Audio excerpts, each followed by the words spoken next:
বাংলাদেশ যিনি চালাচ্ছেন এখন ডাক্তার ইউনূস, তার বয়স কত? ৮০ বৎসর। কত বললাম? ৮০। আমার আব্বাজির বয়স ৮০ বৎসর। ধরে ধরে নিয়ে গিয়ে স্টেজে চাপায়, ৪০ মিনিট ১ ঘন্টা কোনো রকম কথা বলেন, গলা ঠিক আছে, শরীর অসুস্থ, দুর্বল।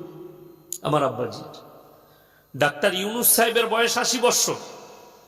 আমি ইয়াসিন, আমার বয়স হচ্ছে ৩৯-এ পা রাখলাম। তো আমার সাথে যদি লড়াই লাগান হাতাহাতি, ও জিতবে না আমি? কথা বলেন, আমি ঠেলে দিলেই পড়ে যাবে। শক্তিতে আমার সাথে পারবে না। তার কাছে শক্তি কি আছে? সামরিক শক্তি আছে, তার ডিফেন্স সিস্টেম, মিলিটারি, তার বডিগার্ড, এইটাই হচ্ছে তার শক্তি। শারীরিক শক্তি নেই। কোরআন খুলে মানুষের জন্য আল্লাহ মারাত্মক কথা বলেছেন। শুধু এটা একটা মানুষের জন্য নয়, পৃথিবীর মানব জাতির জন্য আল্লাহ বললেন, ইন্নাল ইনসানা খুলিকা হালুয়া, আমি মানুষকে অসহায় আর দুর্বল সৃষ্টি করেছি, মানুষ সবল নয়। মানুষ সবল নয়, বলবান নয়। যারা নিজেকে সবল বলবে, সব থেকে বড় জিনিস বলে দিই, কেউ যদি বলে আমার কোনো দুর্বলতা নাই, আল্লাহর কসম করে বলছি, আল্লাহর কসম, মিথ্যা কথার উপরে খাওয়া যায় না, সত্যের উপরে খাওয়া যায়। কিসের উপরে? সত্যের উপরে। আল্লাহর কসম করে বলছি, পৃথিবীর রাজা বাদশা, বর্তমানে যতগুলো রাষ্ট্রনেতা আছে, এমন কেউ নেই যে আমার আল্লাহর কাছে দুর্বল নয়। একটা দুর্বলতা সবারই আছে। যদি বলেন কোনটা? আপনারা জানেন, পৃথিবীর দুটো রাষ্ট্রনেতা সব থেকে ঘেরাটোপে থাকে। একটা হচ্ছে ডোনাল্ড ট্রাম্প, আমেরিকার প্রেসিডেন্ট, আর একটা হচ্ছে রাশিয়ার প্রেসিডেন্ট ভ্লাদিমির পুতিন। একটা পুতিন নাই, প্লাস্টিক সার্জারি করে 10খানা পুতিন আছে, 9টা নকল। ওর নিজের চেহারাকে প্লাস্টিক সার্জারি করে রেখেছে যেন কেউ চিনতে না পারে কোনটা আসল মাল। তাহলে তার জানের ভয় আছে না নেই? আছে তো। এর থেকে বড় দুর্বল কি আছে? ছেড়ে দেন। আমেরিকার প্রেসিডেন্ট যে গাড়িতে চাপে, সেই 4 চাকা গাড়িটায় না মিসাইল লাগবে, না পরমাণুর আসর হবে। সেই গাড়িতে যে ড্রাইভার থাকবে, সে কমপক্ষে 3 থেকে 4 ঘন্টা যুদ্ধ করতে পারবে। গাড়ির ভেতরে এতগুলো মাল মেটেরিয়াল ভরা আছে, এত মিসাইল লেস আছে গাড়িতে। কিন্তু বিশ্বাস করুন, এত সুরক্ষার ভেতরে থাকলেও ইমানদারির সঙ্গে বলুন তো, মালাকুল মউত এলে কেউ আটকাতে পারবে? কথা বলে, জোরে বলবেন না সুবহানাল্লাহ। তাহলে মৃত্যুর কাছে সব হার। তাহলে যে মৃত্যুর কাছে হেরে যাবে, সে কি করে সবল হতে পারে? যার কাছে মৃত্যু এসে গ্রাস করে ফেলবে, মালাকুল মউত যাকে মৃত্যু দিতে পারে, তার ক্ষমতা নেই, তার বডিগার্ডের ক্ষমতা নেই, তার শক্তির ক্ষমতা নেই, তার সামরিকের ক্ষমতা নেই যে তার মৃত্যুকে রুখে দিই। তাইলে এর থেকে বড় দুর্বলতা আর কি নেবেন? এর থেকে বড় দুর্বলতা কারুর শারীরিক দুর্বলতা, কারুর সামাজিক, কারুর অর্থনৈতিক, কারুর রাজনৈতিক, কারুর পারিবারিক। আল্লাহ প্রত্যেকটা মানুষের কাছে একটা না একটা দুর্বলতা দিয়েছেই দিয়েছে। প্রত্যেকটা মানুষের সবল কেউ নয়। যেমন পৃথিবীতে যে যত বড়ই মুহাদ্দিস হোক, মৌলবি হোক, মাস্টার হোক, ডাক্তার হোক, প্রফেসর হোক, ইঞ্জিনিয়ার হোক, নিজের প্রশংসা করার যোগ্যতা কেউ রাখে না। কেউ যদি বলে আমার মতো বক্তা নেই, মৌলবি নেই, জানবেন লোকটা মূর্খ, ইলমের কমি আছে। কেউ যদি বলে আমার মতো ডাক্তার নেই, জানবেন ডাক্তারটা মূর্খ, অশিক্ষিত, জ্ঞানের অভাব। একমাত্র প্রশংসা করার যোগ্যতা কে রাখেন? আল্লাহ। জোরে বলুন সুবহানাল্লাহ। নিজের প্রশংসা করার যোগ্যতা একমাত্র আল্লাহর আছে, বাকি কারুর নেই। ইয়াসিন কেমন? প্রতিবেশীর লোক বলবে, পরিবার বলবে, দেশের লোক বলবে না, অমুক ডাক্তার বাবু আছেন না, খুব ভালো ডাক্তার, খুব পরেজগার, খুব ভালো লোক, সমাজ সেবা করেন, মানুষের প্রতি দরদ আছে। অমুক মাস্টার আছেন, খুব ভালো পড়ায়, মাস্টার খুব ভালো। এটা আপনি বলবেন না, প্রতিবেশী বলবে, আপনার প্রশংসা করবে। যে নিজের প্রশংসা করে মূর্খ। যদি বলেন আল্লাহ, আল্লাহর কসম, আল্লাহ নিজের প্রশংসা নিজে করেছেন। জোরে বলুন সুবহানাল্লাহ। পৃথিবীর মানুষের ভাবা উচিত, আল্লাহ মানুষকে নসিহত করেছেন। পৃথিবীর হযরতে আদম আলাইহিস সালাতু ওয়াস সালাম থেকে শুরু করে কিয়ামতের সকাল পর্যন্ত যতগুলো মানুষ এসেছেন, যতগুলো আসবে, এরা সবাই যদি একসাথে সিজদায় পড়ে আল্লাহর শুকর আদায় করতে চাই, আল্লাহর প্রশংসা করতে চাই, প্রশংসা করে শেষ করতে পারবে না। জোরে একবার বলুন সুবহানাল্লাহ। যদি বলেন কেন? আল্লাহ নিজে কোরআনে বললেন, কুল লাউ কানাল বাহরু মিদাদান লিকালিমাতি রাব্বি লানাফিদাল বাহরু ক্বাবলা আন তানফাদা কালিমাতু রাব্বি ওয়ালাউ জিনা বিমিসলিহি মাদাদা। হে আমার নবী, পৃথিবীর মানুষকে বলে দাও, যতগুলো সমুদ্র আছে সব পানিগুলো যদি আমি আল্লাহ কালি করে দিই। কিসের কালি? কলমের কালি। আর পৃথিবীর মানুষ সবাই যদি আল্লাহর প্রশংসা লিখতে শুরু করে, সব পানি শেষ হয়ে যাবে। আবার আমি অতটাই দেবো, সেটাও শেষ হবে, কিন্তু আমার আল্লাহর প্রশংসা লিখে পৃথিবীর মানুষ শেষ করতে পারবে না। জোরে বলুন সুবহানাল্লাহ। আমি এত বড় সৃষ্টিকর্তা, এত শক্তিশালী, পৃথিবীর মানুষের ক্ষমতাই নেই যে তারা প্রশংসা লিখে শেষ করতে পারে। এতক্ষণে আল্লাহকে চিনা হলো। সবাই বলুন, ইমানদারির সঙ্গে আল্লাহকে আমরা সবাই বিশ্বাস করব ইনশাআল্লাহ। হ্যাঁ, আল্লাহকে বিশ্বাস। আল্লাহকে বিশ্বাস করলে ইমানদারির সঙ্গে বলুন, আপনি আমি যেই হোক, বললে আমি আল্লাহকে বিশ্বাস করি, তাহলে আল্লাহর সব হুকুম মানতে হবে না? হবে না বাবা? কথা বলেন হ্যাঁ কি না? মানতে হবে তো। আল্লাহ যেগুলো নিষেধ করেছেন সেগুলো করা যাবে? যাবে না। আপনি মুখে বললেন আমি উম্মতে মুহাম্মাদি, আমি মুহাম্মদ সাল্লাল্লাহু আলাইহি সাল্লামের উম্মত, তাহলে নবীজির হাদিস মোতাবিক চলতে হবে না? হবে না? আদর্শ মোতাবিক চলতে হবে না? হবে না? আমাদের সমাজের লোক মনে করেছে ইসলাম মানে নামাজ, রোজা, হজ, যাকাত, তাসবিহ, তিলাওয়াত, এই 5টা স্তম্ভ আছে, এইটাতে ইসলাম শেষ। ভুল। ইসলাম এখানে সীমিত নয়। পরিপূর্ণ ইসলাম হচ্ছে পায়ের নখ থেকে মাথা পর্যন্ত পরিপূর্ণ জীবন ব্যবস্থার নাম হচ্ছে ইসলাম। যে জীবন ব্যবস্থাটা রাসূল আকরাম সাল্লাল্লাহু আলাইহি ওয়াসাল্লামের আদর্শ এবং কোরআন মোতাবিক হবে, এটার নাম ইসলাম। এরপর চলুন, বর্তমানে ভারতবর্ষে 30 কোটি মুসলমান আছে। কত বললাম? 30। এমনি আমাদের হিসেব বলছে ছেলে বেশি আমাদের, কিন্তু লোক কম আমাদের। তাই আমার আব্বাজি যখন স্কুলে গেছেন তখন শুনেছেন আমরা 18%। আমি যখন স্কুলে গেলাম তখন শুনলাম 18%। আমার মেয়ে এখন স্কুলে যাচ্ছে, আমার মেয়ে আমাকে বলছে, তখন আমার মেয়ে 6-এ পড়ে, এই বছরে 10-এ উঠলো, বড় মেয়ে, 15 বছর বয়স, বলল আব্বা আমরা ভারতে 18%। আমি বললাম হ্যাঁ মা, আমরা হিজড়ে আমাদের ছেলে হয়নি। কি বলবো, আমার বাপের কাল থেকে 18ই হয়ে গেল। অথচ কিছু গোবরখোর মুতখোর দাঁড়িয়ে বলছে মুসলমান তো 10 বাচ্চা লেতে। তাহলে আমার 10টা বেটা হলে, বিটি হলে মালগুলো গেল কোথায়? বাড়লো না কেন? 18ই রয়ে গেল কি করে? কথাটা বুঝে এসছে কিছু? তার মানে ডাল মে কুছ কালা হ্যায় ও হাম নেহি বাতায়েঙ্গে। ওটা সমঝদারোं के लिए ইশারা কাফি है, আপনারা বুঝেলেন। ওই গন্ডগোলে আমি যাব না, আমি খালি বুঝিয়ে দিলাম। এই 30 কোটি মুসলমানের মধ্যে 10 কোটি মুসলমান আছে কি না সন্দেহ আছে।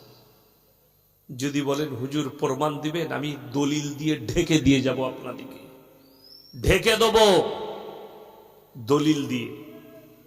আপনার চোখ খাড়া হয়ে যাবে, এতগুলো দলিল দেবো। এই ভাঙর থানায় দিয়ে দেবো আমি দলিল, কলকাতার বুকে দলিল দেবো যে মুসলমান নেই। আচ্ছা কি মনে হচ্ছে আপনার? আব্দুর রহমান যে নাম রেখেছে সে মুসলমান? আব্দুস সত্তার যার নাম সে মুসলমান? সলমান যার নাম সে মুসলিম? আব্দুর রউফ যার নাম সে মুসলিম? নামটা মুসলমান রাখলে মুসলমান হওয়া যায় না। নাম ফাতেমা, নাম আয়েশা, নাম জাইনাব, এই নাম রাখলেই মুসলমান হয়ে যায়। কে বলল আপনাকে দলিল? না, মুসলমান হওয়ার জন্য শর্ত আল্লাহর উপরে বিশ্বাস আনতে হবে। এক নম্বর কি বললাম? আল্লাহর উপরে বিশ্বাস, প্রকৃত বিশ্বাস।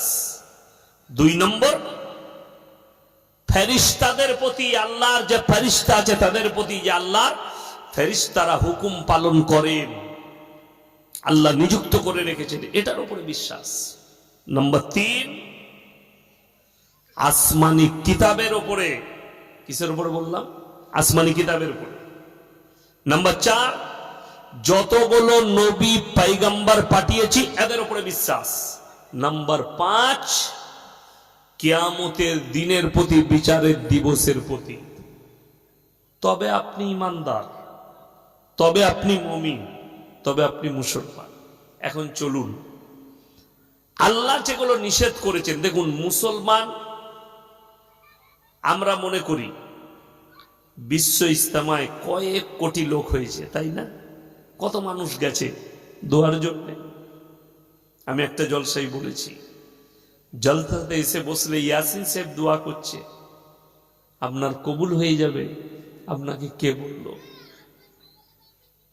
দোয়া কবুলিয়াতের জন্য প্রথম শর্ত যেটা শরীয়তে আছে সেটা হচ্ছে হালাল খাবার।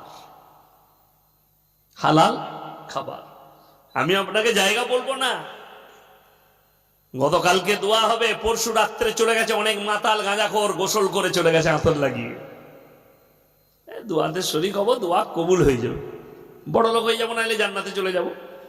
বাড়ি ফিরে এসে কাল থেকে আবার গাঁজা খাবে। কথাটা বুঝতে পেরেছেন? যদি বলেন প্রমাণ, আমি আমার জেলায় দেবো, আমার থানায় প্রমাণ দেবো, আমি ভাঙড়ে দিতে যাবো।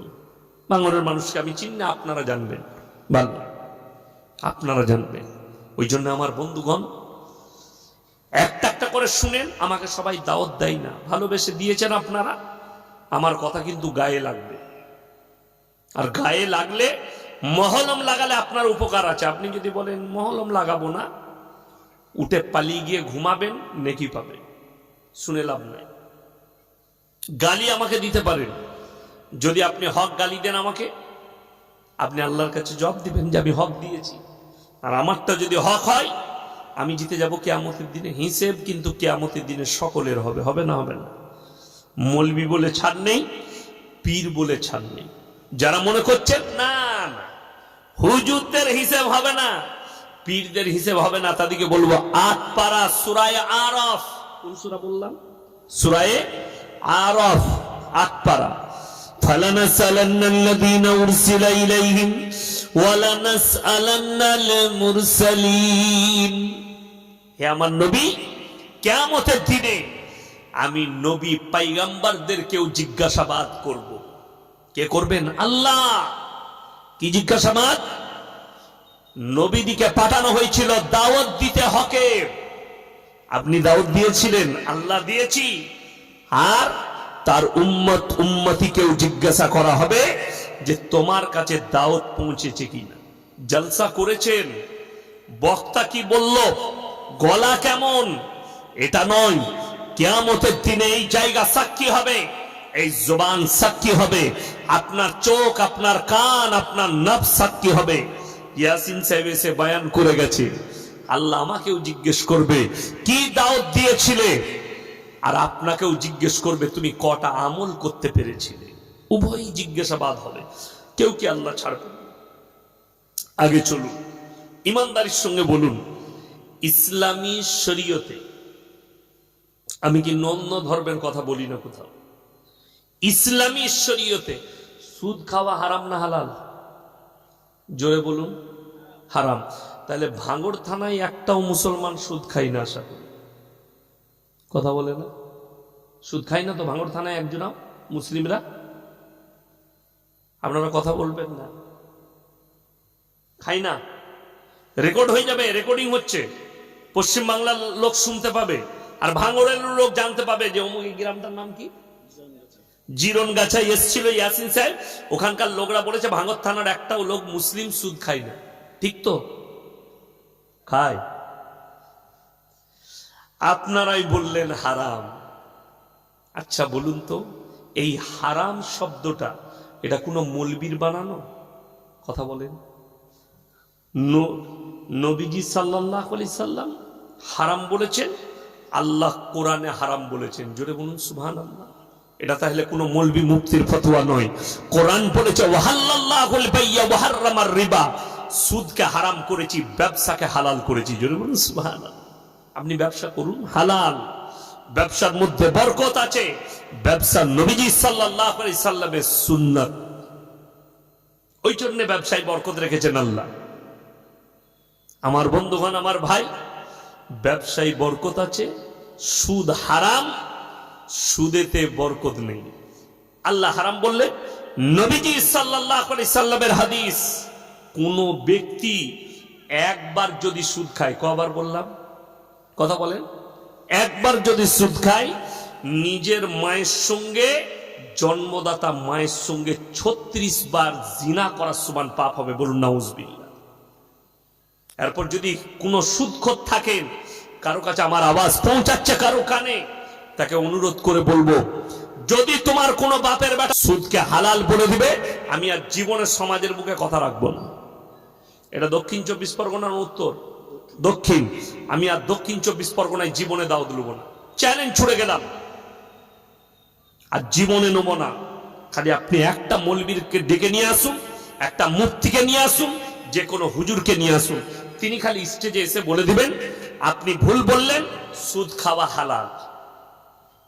বেঈমান কাফেররা কামিয়াবি লাভ করেছে, আমরা কামিয়াব হতে পারিনি। এত জলসা, এত মাদ্রাসা, এত মক্তব, এত কিছু চলছে, দাওয়াত ও তাবলীগের মেহনত, আজকে 1.5 থেকে 2 কোটি লোক দোয়ায় শামিল হয়েছে কালকে। ঠিক বললাম না ভুল বললাম? ইস্তেমায়। কিন্তু হাই আফসোস, আমি নিজেকে বলছি আমি দিনের দায়ী। ভুল হয়ে গেছে মাশা, আমি নিজেকে বলছি আমি দিনের দায়ী, আমি নিজেকে বলছি আমি সাথী। কিন্তু জানেন, বেঈমান কাফেররা আপনার ঘরে তো ষড়যন্ত্র করে দিয়েছে। ইমানদারির সঙ্গে বলুন তো, আপনাদের ভাঙর থানায় আশা করি, এই জিরেনগাছা হোক, যে কোনো গ্রামে হোক, বন্ধন লোন, গ্রুপ লোন নেই। কথা বলে না বুঝু? আচ্ছা তো, তাইলে বুঝতে পারছেন আমাদের মেহনত জলসা করে কি করবে, জলসা করে কি করলাম। আমি মাঝে মাঝে যখন আমার কষ্ট হয়, আমি আমার আব্বাজিকে কি বলি জানেন, আপনি 60 বছর জলসা করছেন, 50 বছর জলসা করছেন। গোলাম আহমদ মুর্তজা সাহেব মরহুম, আল্লাহ জান্নাতি করুক, 70 বছর জলসা করে দুনিয়া ছেড়েছেন। আমার আব্বাজি এখনো জলসা করছে। তাহলে বলুন, এই এত জলসার পরে, এত বক্তা, এত ওয়াজ নসিহত, এত মেহনত, তারপরও মুসলমান নারীদিকে আমরা টিকাতে পারিনি। তারা গিয়ে সুদের সাথে যুক্ত হলো, করলোকে বেঈমান আর কাফেররা। তাহলে আমাদের মেহনত নাকাম, তাদের মেহনত কামিয়াবি লাভ করলো। বন্ধুগণ, আমার ভাই, আল্লাহওয়ালা ভাইরা, আপনি রাতের বেলায় শুয়ে ভাববেন, খুব ছোট্ট কথা বলছি, একটা মনে লাগার মতো, দিলের কান দিয়ে শুনেন। এই কান দিয়ে শুনলে আপনার কাজে আসবে না, দিলের কান দিয়ে একটা জিনিস ভাবুন। আপনি আছেন, চোখের সামনে একটা চিতা জ্বালানো হয়েছে, সেই চিতায় আপনার বিবিকে নিয়ে এসে আমি ইয়াসিন, আমাকে বিচারে বসিয়েছেন যে এই অন্যায় করেছে, আমার এই মেয়েটা এই অন্যায় করেছে, একে আপনি বিচার করেন। আমি বিচার দিলাম, মেয়েটাকে আগুনে নিক্ষেপ করো। আচ্ছা বলুন তো, যে স্বামী, সে কাঁদবে না কাঁদবে না? কথা বলে না? সে কাঁদবে না কাঁদবে না? অনুরোধ করবে না করবে না? কাকুতি মিনতি করবে, সে কান্নাকাটি করবে। জানেন ঘটনা শোনায় কেন কাঁদবে? ইব্রাহিম আলাইহিস সালাতু ওয়াস সালামকে যখন নমরুদ আগুনে নিক্ষেপ করার জন্য প্রস্তুত নিল, তার বাপ ইব্রাহিম নবীর বাপের চোখে পানি। হে আমার সন্তান ইব্রাহিম, কাঁদছেন আর বলছেন হে আমার পুত্র ইব্রাহিম। ইব্রাহিম নবীর চোখে পানি। তুমি আমাদের এই মাবুদগুলোকে, দেবদেবীগুলোকে মেনে নাও, আমি নমরুদকে অনুরোধ করব, তুমি আমার সন্তান, তোমাকে ছেড়ে দেবে। ইব্রাহিম নবী বললেন, আল্লাহর কসম, হে আমার আব্বাজান, আমার চোখের পানি তোমার নমরুদের আগুনের ভয়ে নয়, আল্লাহর ভয়ে। কার ভয়ে বললাম? আল্লাহর ভয়ে। বলে কেন? বলে কিয়ামতের দিনে আল্লাহ চোখের সামনে, আমার চোখের সামনে আমার বাপকে জাহান্নামে দেবে, আমি কেমন করে বরদাস্ত করব? তুমি এটা ভেবো না আমি নমরুদের আগুনের ভয়ে আমার চোখের পানি। বাপের চোখের পানি কিন্তু কিসের জন্য? আমার সন্তানকে আগুনে নিক্ষেপ করা হবে। অনেক লম্বা ঘটনা আছে, অতটা আমি যাব না, পরে বলবো। আমি খালি বুঝালাম। আপনি ভেবে দেখুন, কিয়ামতের দিন আপনি দাঁড়িয়ে থাকবেন, এই পাপের কারণে, এই সুদের কারণে আপনার বিবিকে জাহান্নামে টেনে নিয়ে গিয়ে ভরা হবে। আপনি কি করে বরদাস্ত করতে পারবেন? হে আমার মা, তোমার কারণে তোমার স্বামী জাহান্নামে যাবে, তুমি কি করে ভাবলে? স্ত্রী নামাজ পড়ে, স্ত্রী তাহাজ্জুদ গুজার, অথচ স্বামী হচ্ছে পাক্কা সুদখোর। তুমি একবারও স্বামীকে দাওয়াত দাওনি। ডাল আর আলু খাবো, সবজি আর ভাত খাবো, আল্লাহ যা জুটাবে তাই খাবো, কিন্তু সুদ খেয়েও না, সুদ হারাম। স্বামীকে একবারও দাওয়াত দিলে না, স্বামীকে একবারও বুঝালে না। আমি অনুরোধ করে বলে যাচ্ছি, আপনাদের কিছুই জানা নেই। আপনি যান এয়ারপোর্টের ভেতরে, বুঝতে পারবেন। আদানির ৩,০০০ কোটি টাকা মওকুফ করেছে সরকার, ৩,০০০ কোটি। আর একটা গরিব মানুষ, চাষি, ১ লাখ টাকা লোন নিয়েছে, ব্যাংকের লোক রোজ বসে থাকে বাড়িতে। একজন মা, সত্যি ঘটনা, জেলার নাম করব না, রেকর্ডিং হচ্ছে, গ্রামের নাম করব না, তারা কষ্ট পাবে, কিন্তু মোবাইলে ভাসছে, ফেসবুকে ছুটছে, ইউটিউবে ছুটছে। খবর হয়েছে, বন্ধন লোন নিয়েছে ব্যাংক থেকে, শোধ করতে পারে না। ব্যাংকের লোক সপ্তাহে সপ্তাহে বাড়িতে আসছে, আর যেদিনই ব্যাংকের লোক আসছে, এই বাড়ি থেকে লুকিয়ে স্বামী পালিয়ে যাচ্ছে, স্ত্রী একা। প্রতি সপ্তাহে ম্যানেজার আসে, লোক আসে, ডিম সিদ্ধ আর চা খাওয়ায়। 6 মাস চলতে থাকে, টাকা দেয় না। 6 মাস পরে খবর পাওয়া গেল তার বউটাকে নিয়ে পালিয়েছে, তার বউটা নিয়ে পালিয়েছে। এটা সত্য ঘটনা, এটা বানানো গল্প বলিনি। মোবাইল, ফেসবুক, ইউটিউব খুললে পেয়ে যাবেন, কোনদিন চোখে পড়বে আপনার। এখনো ফেসবুকে ঘুরে বেড়াচ্ছে ঘটনাটা, কোন জেলার সেটা বলবো না আমি, আপনি দেখলেন না, দেখলেন লক্ষ্য করে, আপনি ভেবে দেখুন। আপনি বাড়িতে নেই, আপনার বাড়িতে ব্যাংকের লোক আসছে, গ্রুপের লোক আসছে, বন্ধন লোনের লোক আসছে, তাহলে আপনার বিবিকে আপনি পর্দায় রেখেছেন না বেপর্দায়? আলেম সাহেব বসে আছে, আরো মৌলবি থাকে, দেখুন, দাইয়ুস কোনদিন জান্নাতে প্রবেশ করবে না। দাইয়ুস সে যে নিজের বিবিকে বেপর্দা করে পরপুরুষের কাছে ঠেলে দেয়, সে হচ্ছে দাইয়ুস। আপনার বিবি বাড়িতে আছে, পর্দায় থাকবে।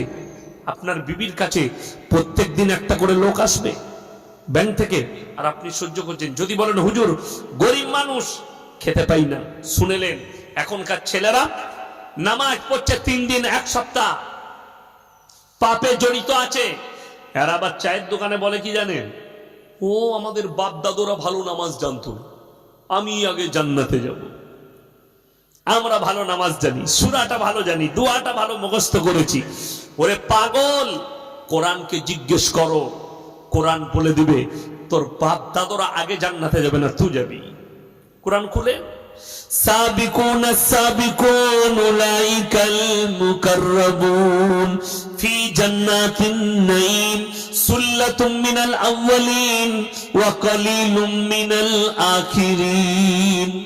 হে নবী বলে দাও, তোমাদের মধ্যে থেকে তোমাদের পূর্ববর্তীরা যারা আগে চলে গেছে, তোমাদের বাপ দাদুরা, তারা আগে জান্নাতে যাবে, তাদের মধ্যে বেশি সংখ্যক লোক জান্নাতে যাবে, আর তোমাদের মধ্যে মুষ্টিগত লোক জান্নাতে যাবে।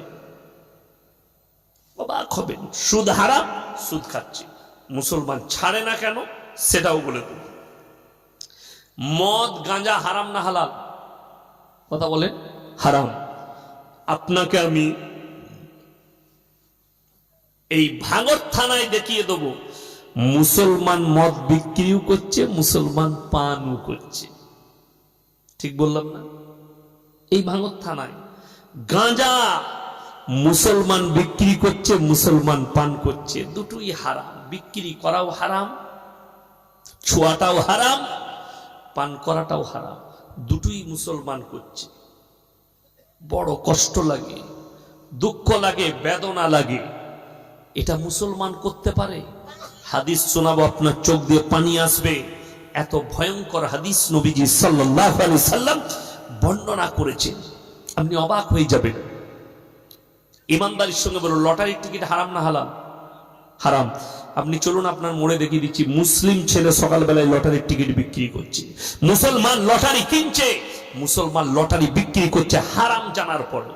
এই লোক আবার জুম্মার দিনে আতর লাগিয়ে ফাঁস কাতারে নামাজ পড়ে।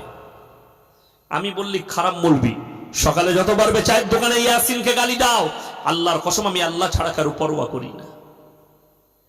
কমিটির লোক বলবে হুজুর এত কড়া বক্তব্য দিবেন না, আমি নেমে পালিয়ে যাবো, ঘরে গিয়ে শুয়ে পড়ব, তোমরা চালিয়ে লাও।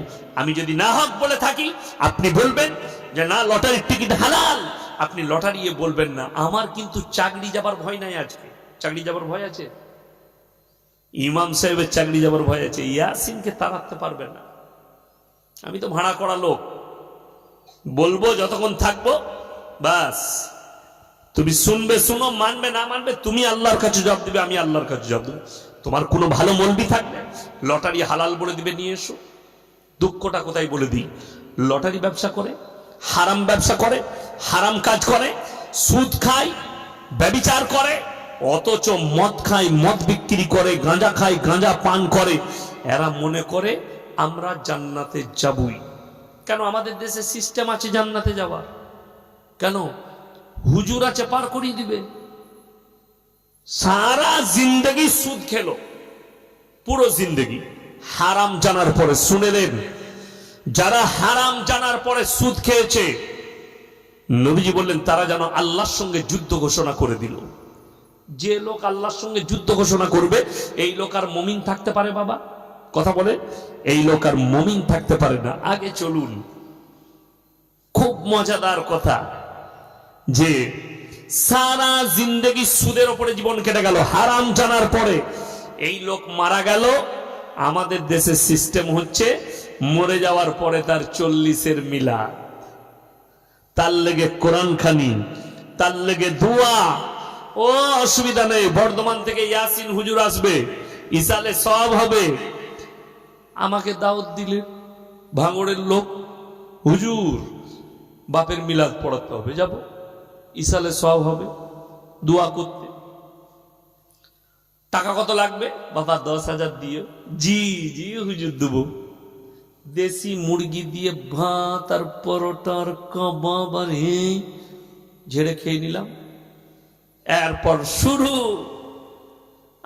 দোয়া, আল্লাহ তুমি জান্নাতুল ফিরদাউস দান করো, আল্লাহ জান্নাতের বাগিচার মধ্যে রেখে দাও, আল্লাহ তুমি তার কবরের দিকে জান্নাতের দরওয়াজা খুলে দাও। এবার গাড়িতে চেপে বাড়ি যাব। গ্রামের একজন নামাজি চাচা এসে বললে, হুজুর কানে কানে কথা ছিল। কি বাবা? যাকে জান্নাতে ভরলেন মালটা সুদ করছিল। তোবা তোবা, কাকে দিলাম? যদি কোনো বাপের বেটা মলবি থাকে, হারাম জানার পরে জিদ করে করে সুদ খেয়ে জীবনটা কাটিয়েছে, আর তার লেগে তাকে যদি দোয়া করে জান্নাতে পাঠানো যায়, সেই বাপের বেটা মলবিকে নিয়ে আসুন, সে খালি স্টেজে শিখিয়ে দিবে, ক্যামেরা চলছে, যে কিভাবে দোয়া করলে সেই লোকটা জান্নাতে যাবে। আমি তার আভারী থাকবো। যদি বলেন হুজুর দোয়া করা যাবে না, আরে দোয়া যদি করা যায় তুমি শিখো আমাকে, আমি জানি না, আমি জানি না। আমাকে একজন বলল, আমার আত্মীয় অমুক জন মারা গেছে, তো তুমি যাবে না? আমি বললাম না, ওর জানাজার নামাজ আমি পড়বো না। বলে কেন? আমি তাকে দুটো দলিল দিলাম। 1 নম্বর, সেই ব্যক্তি প্রকাশ্যে সুদ খেত হারাম জানার পরে। 2 নম্বর হচ্ছে মসজিদ থেকে 50 মিটার, কত মিটার বললাম? 50 মিটারের মাথায় হারামখোর গাঁজার আসর বসাত লোক নিয়ে। তার জানাজার নামাজ আমি ইয়াসিন পড়াবো? আপনাকে অনেক গ্রাম দেখাবো মুসলিমদের যুবক ঈদগায়, যেখানে ঈদের নামাজ হয় ঈদগায় বসে হারামখোররা গাঁজার টান মারে, কবরস্থানে গিয়ে গাঁজার টান মারে। আর এদের বাম্মারা মনে করে এ ছেলে মারা গেছে, এর লেগে হুজুর দোয়া করে জান্নাতে দিবে। সে কত বড় অন্যায় করেছে জানো? যেখানে আল্লাহর নাম নেওয়া হয়, ইবাদত করা হয়, সেই জায়গায় বসে ঈদগায় যেখানে নামাজ আদায় করা হয়, সেই জায়গায় একটা মুসলমান ছেলে কখনো গাঁজা পান করতে পারে? পশ্চিম বাংলার নজির দেখিয়ে দেবো। আমি একটা জলসায় বলেছি, আজকে আবার বলে যাচ্ছি। একটা আদিবাসী মানে সাঁওতাল, আদিবাসী জানেন তো, সাঁওতাল, একটা বাচ্চা ছেলে অশিক্ষিত গরু চড়ায়, গরুগুলো কবরস্থানে ঢুকে গেছে।